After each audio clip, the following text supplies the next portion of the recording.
Hoje nós vamos falar da viúva da literatura brasileira que o marido morreu na noite de núpcias. A Viuvinha do José de Alencar foi publicada em 1854 e foi o primeiro romance urbano do autor. O narrador ele é onisciente, como na maioria dos romances do José de Alencar, ele tá escrevendo esse romance para a prima dele. O par romântico da história é o Jorge e a Carolina. O Jorge ele é um moço muito jovem que perdeu os pais muito cedo e ele ficou sob a tutela do Sr. Almeida. Poderia tomar só poderia usar da sua fortuna, né, da sua herança, após a maioridade. Quando ele atinge a maioridade, o Sr. Almeida tá ali sempre ajudando a administrar. Ele é muito amigo, ele é muito íntimo do Jorge.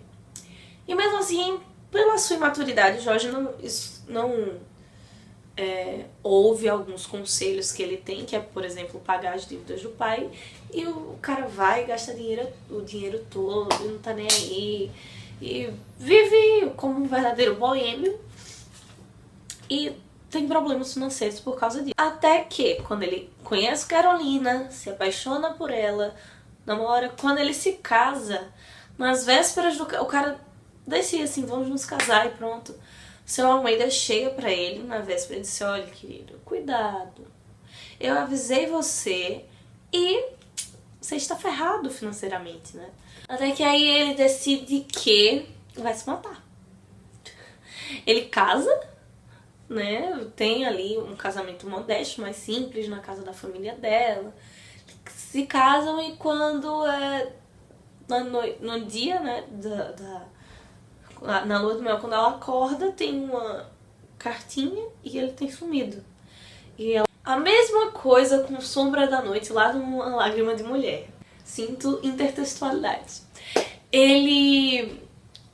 Quando ele vai se matar, tem uma pessoa seguindo ele. E 5 minutos antes, um cara tinha se matado. Então ele bota um bilhete, ele tá dentro do corpo. E diz que, bota no bilhete, que não era pra pedir pra família vir detectar o corpo, pra não ter uma questão de... pra não constrangê-los. E aí ela assume a sua viuvez, né, por isso o nome é Viuvinha, e passa ali 5 anos ela ainda com não viuvez por causa da sociedade, mas realmente sentindo essa falta do marido que ela amava. Até que aparece Carlos, que é um amigo do Sr. Almeida, e aí você entende que ele é o Jorge. Ele vai, depois disso, passa 18 meses nos Estados Unidos, tentando fazer uma fortuna, volta. Seu Almeida ali ajudando ele a conseguir limpar o nome do pai. Quando ele tá, né, já garantido, né, não tem tanto problema, sabe que vai conseguir, ele começa a cortejar Carolina novamente, só que com esse nome. E ele fica botando uma rosa todo dia na sacada. E ela não sabe quem é exatamente, mas ela não deseja, ela ainda ama o marido, não quer ter essa... não quer passar por cima da memória. Até que tem uma rosa com um bilhete que ele pede pra se encontrar com ela.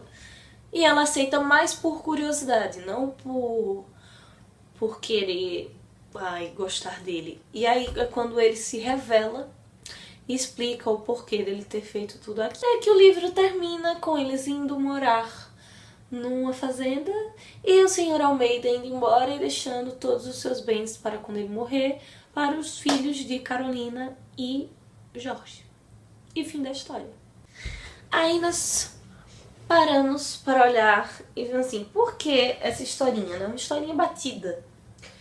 É uma historinha que acorda. Lógico que foi escrita por José de Alencar, né, querido? Então, assim, por mais que seja uma história batida, a forma que ele escreve, você fica assim, acho que eu sei o que vai acontecer. Mas, eu acho que esse livro ele não tem tanta descrição quanto alguns outros livros, né, desse período.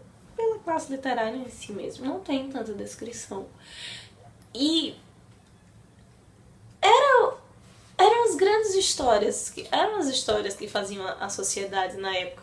Porque você tem, por exemplo, antes do Don Quixote, o Don Quixote ele é uma sátira, né, às novelas de cavalaria. Você tinha as milhares de novelas de cavalaria escritas que os personagens eram as pessoas da nobreza, porque eram as pessoas que liam e que conheciam e iam se apaixonar e iam comprar os livros. Da mesma forma é isso, as histórias desse período são da burguesia, são romances, histórias de amores impossíveis ou de grandes homens que conquistam o dinheiro e a mulher. E são histórias com finais felizes porque era aquilo que ia vender e alimentar o povo e que eles iam gostar e achar lindo e comprar. Que história maravilhosa, que ia fazer a cabeça dos grandes amores e das pessoas ali naquela época. Nós tivemos a Fidélia do Memorial de Aires. Você entende um pouco da viuvez, né, como acontecia e tal. E aqui também isso é bem explícito, tem algumas coisas sobre o câmbio que ele faz com o dinheiro, como ele trabalha.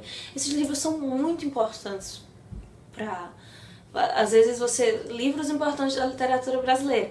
Aí você tem ali uma lista que são histórias, às vezes, muito parecidas, muito repetidas, ou histórias que você tem, né, bebe de outros livros estrangeiros, mas que isso não vai tirar o mérito da literatura, mas é muito rico de detalhes, de informação sobre a época, para nós entendermos o período, né, que era vivenciado, e também a nossa história, a nossa própria história, porque o Brasil é assim hoje, porque aconteceu isso e aquilo, e coisas não só assim política, histórica, no sentido de sociedade em geral, mas até coisas psicológicas que nós temos embutidas na nossa cultura, que passam no senso comum, e que isso já vem de muito tempo atrás, né?